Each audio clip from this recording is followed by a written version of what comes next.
आज हम एक बहुत ही प्रसिद्ध कहानी सुनेंगे जिसमें सीखने को भी बहुत कुछ मिलेगा। ठीक है, तो आज हम साहिब जादू की कहानी सुनेंगे।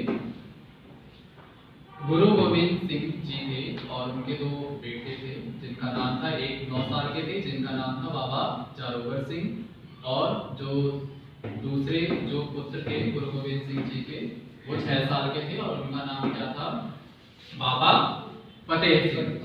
अब हुआ क्या, वो सुनो। ये कहानी मुगल शासन के वक्त की है। एक मुगल शासक था जिसका नाम था वजीर खान। तो वजीर खान ने बोला इन दोनों को कि तुम दोनों इस्लाम धर्म को अपना लो। तो जो बाबा जारोवर सिंह थे और बाबा फतेह सिंह थे, इन दोनों ने साफ इनकार कर दिया कि हम इस्लाम धर्म नहीं अपनाएंगे चाहे कुछ भी हो जाए। अब जो वजीर खान था, जब इन दोनों ने ये कहा तो वजीर खान को बहुत गुस्सा आया और उन्होंने आदेश दिया कि इन दोनों को दीवार में चुनवा दिया जाए। तो जब दीवार में इन दोनों को चुनवा दिया गया, जो गुरु गोविंद सिंह जी के दो पुत्र थे, तो जब ये खबर उनके इन दोनों के माता को पता लगा जिनका नाम था गुजरी, तो वो ये खबर मतलब उनको एक सदमा सा लग गया और उन्होंने उस वक्त अपने प्राण त्याग दिए।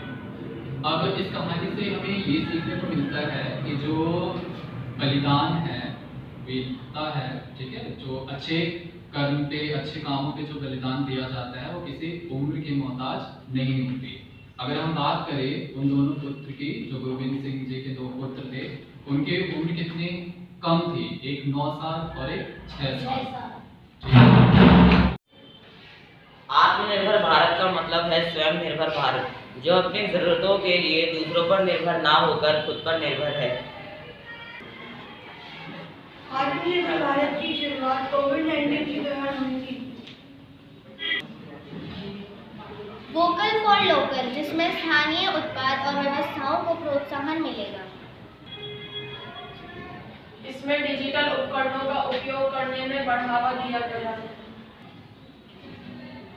आत्मनिर्भर भारत से रोजगार में बढ़ोतरी होगी। आधुनिक बुनियादी ढांचों पर जोर दिया गया है, जिससे इसमें आधुनिक चीजों का इस्तेमाल करके भारत की शक्ति बढ़ाई जाएगी।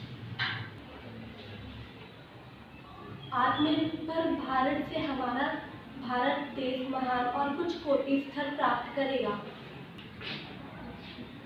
आत्मनिर्भर भारत में स्वास्थ्य सेवाओं के बुनियादी ढांचों को मजबूत किया है। ग्रामीण क्षेत्रों में स्वास्थ्य सेवाओं को बेहतर किया गया है। यह भारत सरकार की पहल है जिसका उद्देश्य देश को आधुनिक रूप से मजबूत बनाना है। आत्मनिर्भर भारत में कृषि, भोजन और पशुपालन के भी सुधार के बारे में बात की गई है। इसके 5 स्तंभ हैं। इसे कृषि और जन की